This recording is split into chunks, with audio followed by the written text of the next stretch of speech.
Publicar-ho,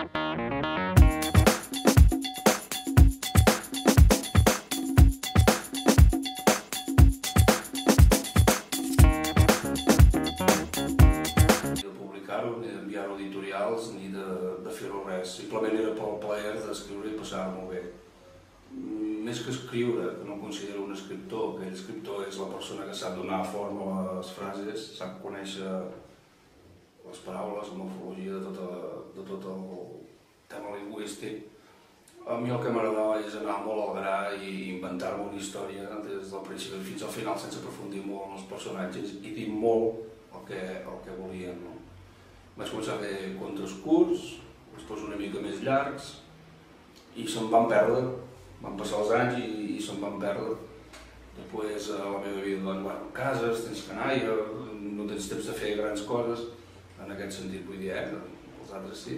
I un dia dius, ostres, torno a tenir ganes d'escriure i ho vaig fer-ho, no? Després ja hi havia les tecnologies, els ordinadors, els correctors que ajuden i doncs vaig començar a recordar el que havia escrit i després vaig fer un guió nou i per publicar-ho doncs el tinc editat en una pàgina web que és bastant amateur, que es diu ioscript.com. Allà doncs, crec que hi ha 12 guions adreçats ja al món cinematogràfic, per suposat. En aquest sentit, doncs, em considero una persona molt anònima que escriu per passar-s'ho bé. Potser és un reflexe de molts com jo que fan el mateix, no? En aquest sentit, no tenim un nom, com altres autors, però sí que tenim unes ganes d'escriure coses, transmetre-les, evidentment, però sobretot fer-les per passar-ho bé.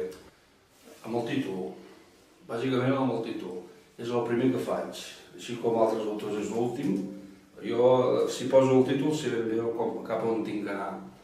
Sé ben bé el títol m'inspira moltíssim i sobretot una continuïtat i soc molt improvisat, o sigui que no tinc un guió molt fixe, el tinc més o menys dissenyat, però no el tinc molt estructurat, és a dir, no m'anoto tots els punts on he d'anar, sinó que van apareixent de mica en mica quan vaig construint la història. Potser aquesta és la gràcia que tinc. No soc escriptor, primerament, soc un autor, potser, o un inventor de guions. Últimament se m'ha donat molt per passar aquests guions a la càmera, i faig audiovisuals, petits curts, i de fet és quan disfruto fent això. Aquestes històries, adaptar-les al món audiovisual per mi ja és el màxim, que hi ha una història escrita i traspassar-la a la pantalla, m'encanta això. Treballo, tinc família, tinc altres aficions, poc, i després les obres poden tardar a desenvolupar-se. De totes maneres, quan ve una inspiració, procuro, per poc que tingui, deixar de fer coses per concentrar-me en això, però és difícil trobar temps avui en dia. Però l'has de trobar, el que t'agrada l'has de trobar. Una manera d'expressar-se i una manera de crear i de dir les coses. L'escriptura, bàsicament, és poder, és el poder de la paraula, no? El que he llegit sol ser temes de Stephen King, temes de la Mary Higgins Clark, contes del Poe, però tampoc et diria que tinc un autor, que soc un addicte a la lectura, no? Soc un addicte als directors cinematogràfics i a les pel·lícules, no? De fet, tinc un blog que em faig de crític d'aquest tipus de pel·lícules. Però si jo t'he de dir, no, quin escriptor és el que més veneres, el que més t'agrada? Mira, no t'ho sé dir amb franquesa.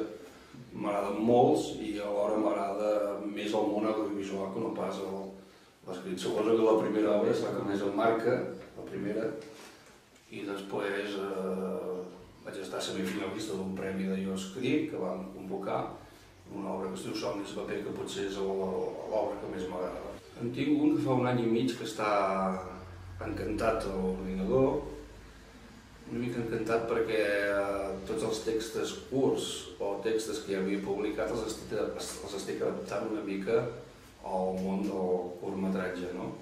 I és una història de ciència-ficció i una història que s'emplaça a l'espai, una sèrie d'alienígenes abdueixen a la gent i se'ls emporten, no? Però he quedat col·lapsat perquè he fet 3 projectes, 3 curts, els tinc al YouTube i els tinc allà, i ara en faré un altre, perquè la meva intenció és presentar-me al Festival del Curs d'aquí a Manlleu, per tant aquest estarà una mica aparcat. Espero acabar-lo, però és el que et deia, no tinc pressa, les coses quan es fan de gust no has de tenir un termini per acabar-ho, has de trobar un moment en el qual em pugui tornar a il·lusionar el projecte, si mentrestant hi ha algun endavant, com que això és una cosa amateur i es fa per afició, ho fem quan toca, quan podem. Bàsicament la imaginació és molt important, però després el domini de la paraula. Per exemple, jo mateix vaig deixar una mica els estudis, no soc universitari, tinc cap títol, i vaig acabar el BUP i després em vaig dedicar a treballar, però no per això he deixat mai de llegir ni d'interessar-me per el tema de la paraula i de l'escriptura, no?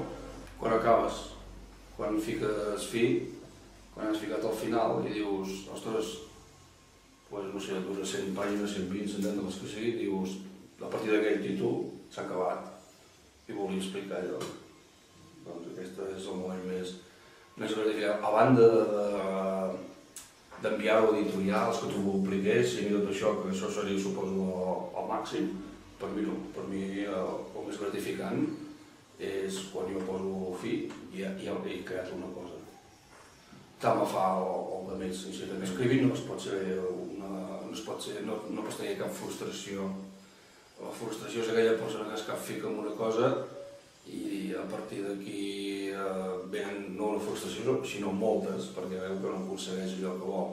Tranquil·litat, fer el que t'agrada i els fruits venen per si sols en un moment que menys t'esperes si realment tens certa qualitat, no?